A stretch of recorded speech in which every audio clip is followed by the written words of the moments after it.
Hello students, आज के इस वीडियो लेक्चर में मैं आपको ये बताऊंगी कि साइंस सब्जेक्ट को पढ़ने की सही अप्रोच क्या है, उसको आप कैसे पढ़े कि आपके 90 प्लस मार्क्स आने श्योर हो जाए। ठीक है, ये श्योरिटी कब होगी? जब आपको जैसे मैंने बताया आप उस तरीके से पढ़ेंगे। समझ में आया आपको ना? अब देखिए, जैसे टेक द एग्जाम्पल, हम 9th क्लास के सिलेबस की बात करते हैं। 9th क्लास में टोटल साइंस की बुक में 15 चैप्टर्स हैं। ठीक है, और अगर मैक्सिमम एक चैप्टर में क्वेश्चन देखे जाएं तो मैक्सिमम 50 क्वेश्चंस होते हैं। अब कई लोग क्या करते हैं कि अगर टीचर ने 50 क्वेश्चन या 50 से ज्यादा क्वेश्चन लिखाया है, मैंने मैक्सिमम की बात कही है यहाँ पे, ठीक है, तो उस पूरे क्वेश्चन को उठाते हैं, बैठ के रटना चालू कर देते हैं। तो ये बिल्कुल भी गलत तरीका। इस तरीके से अगर आप पढ़ाई करेंगे तो आपका ना कॉन्सेप्ट क्लियर होगा, ना आपको चीजें याद रहेगी। आप सोचिए 15 चैप्टर है, एक चैप्टर में 50 क्वेश्चन, तो 15 चैप्टर में कितने हो जाएंगे? टोटल 750 क्वेश्चन हो जाएंगे। और इतना याद रखना प्रैक्टिकली इम्पॉसिबल है, और उससे भी ज्यादा, मतलब उससे रिलेटेड कुछ और क्वेश्चन भी आ सकता है, क्योंकि 9th क्लास ऑनवर्ड्स आप जो पढ़े रहते हैं सेम वो क्वेश्चन आए बिल्कुल जरूरी नहीं है। कॉन्सेप्ट वही रहेगा लेकिन क्वेश्चंस वेरी करते हैं। आया समझ में? तो बात उठती है कि पढ़ा कैसे जाए। अब इसको देखने के लिए let us consider one example कि हम chapter number 2 is matter around us pure नाम का एक चैप्टर साइंस का पढ़ रहे हैं। अब पढ़ने के लिए सबसे पहला चीज क्या किया जाए?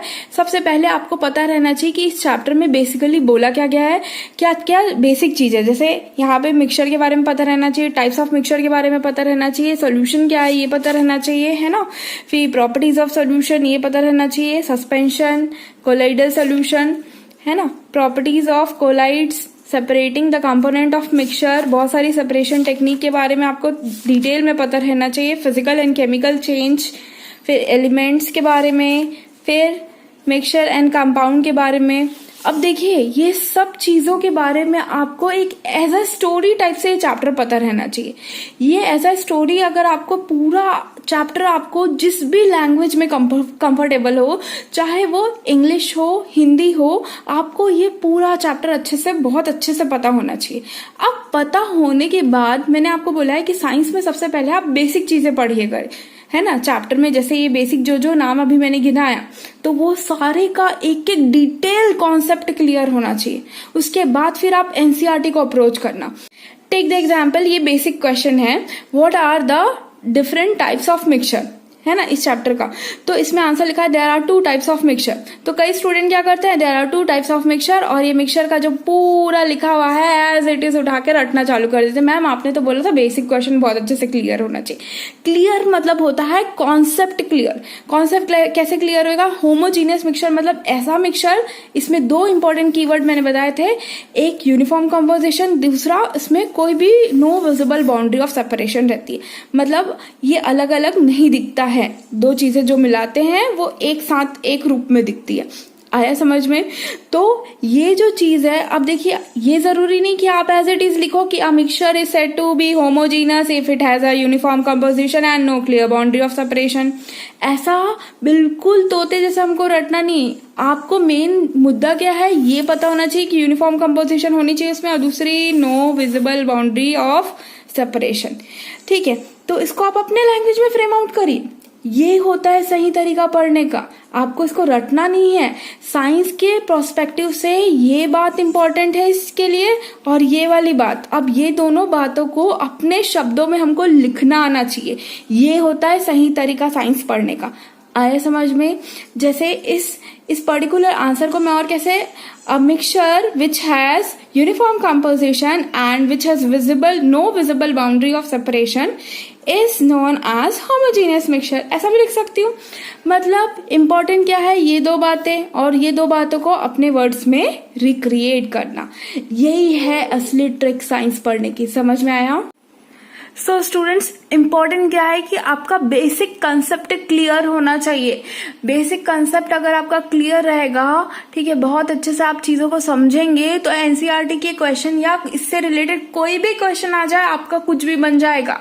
लेकिन वही अगर आप पूरे क्वेश्चंस को रटोगे, ठीक है, तो हो सकता है आपने जो रटा है वो वाला क्वेश्चन ना फंसे, कुछ और आ जाए, तो आपसे बन पाएगा क्या? बिल्कुल नहीं बन पाएगा। लेकिन बेसिक अगर क्लियर रहेगा, बहुत अच्छे से आपने समझा है, उसको लिख लिखना आपको आता है तो आप आराम से दूसरे क्वेश्चंस भी सॉल्व कर लेंगे। अगर बिना आपके पहचान वाला कोई क्वेश्चन जो आपने नहीं पढ़ा एक्सरसाइज में लेकिन कॉन्सेप्ट से रिलेटेड है वो क्वेश्चन भी आएगा तब भी आपसे 100% मेरी गारंटी है बनेगा।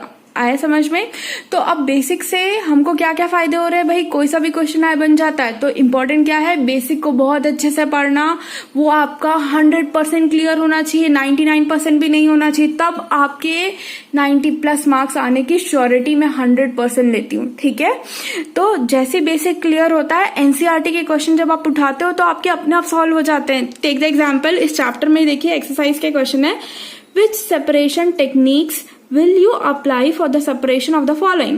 फर्स्ट देखिए, sodium chloride from its solution in water. अब देखिए वाटर लिखा है यहाँ पे, ठीक है, और एक और इंग्रेडिएंट क्या है, सोडियम क्लोराइड। और जब भी वाटर कहीं पे भी इंग्रेडिएंट के रूप में यूज होता है हम टेक्निक कौन सी अप्लाई करते हैं, इवापोरेशन। ठीक है, कैसे बना, यहाँ तो मैंने कुछ नहीं पढ़ा था, मेको कैसे बन गया, क्योंकि मेको बेसिक में क्लियर था, इसलिए मैंने बार बार रिपीट किया है कि बेसिक आप बहुत अच्छे से क्लियर रखो। कोई सी भी लैंग्वेज जिसमें आप कंफर्टेबल हो उसमें बेसिक आप समझो और उसको क्लियर करो, फिर एनसीईआरटी के ऊपर अप्रोच करो। ठीक है, और दूसरी इंपॉर्टेंट चीज है कि आप टेस्ट दो। जैसे फॉर एग्जाम्पल आपने कोई चैप्टर बहुत अच्छे से प्रिपेयर कर लिया, बेसिक कॉन्सेप्ट भी क्लियर हो गया, एक्सरसाइज के भी आपसे बन रहे हैं, ठीक है, तो यहाँ पे हमको ओवर कॉन्फिडेंट नहीं होना है, यहाँ पे हमको क्या करना है, टेस्ट देना है। क्योंकि आपने सुना है ना वो proverb, practice makes a man perfect. ठीक है, तो वो परफेक्शन अटेंड करने के लिए आप जितने टेस्ट दोगे, देखिए समझते हैं इसको एक एग्जांपल से। सपोज आपने फर्स्ट टेस्ट दिया, उसमें आपके 10 में से आ गए कितने मार्क्स, 9 मार्क्स। फिर दूसरा टेस्ट आप दिए तो थोड़ा हार्ड लेवल और हार्ड हो गया तो आए 8 मार्क्स। फिर एक बार और टेस्ट दिया तो आपके आए 10 आउट ऑफ 10 मार्क्स। मतलब जितना टेस्ट दे रहे हैं उतने मार्क्स और हैं इंक्रीज हो रहे हैं, उतना आपका कॉन्सेप्ट क्लियर है कि नहीं ये भी पता चल रहा है। ठीक है, तो टेस्ट कैसा भी हो हमेशा टेस्ट देना चाहिए, चाहे वो क्लास टेस्ट हो, कोई सा भी टेस्ट हो, कोई सा भी पेपर आपको मिल गया उसको सॉल्व करिए उस चैप्टर से रिलेटेड, तब आप 100% एंश्योर हो सकते हैं कि you are going to gain 100 marks in science. So students, इसी तरीके के यूजफुल वीडियोस के लिए आप मेरे चैनल को लाइक और सब्सक्राइब जरूर करना और अपने फ्रेंड्स के साथ शेयर भी करना अगर आपको ये इन्फॉर्मेशन साइंस पढ़ने वाली अच्छी लगी हो तो। ओके।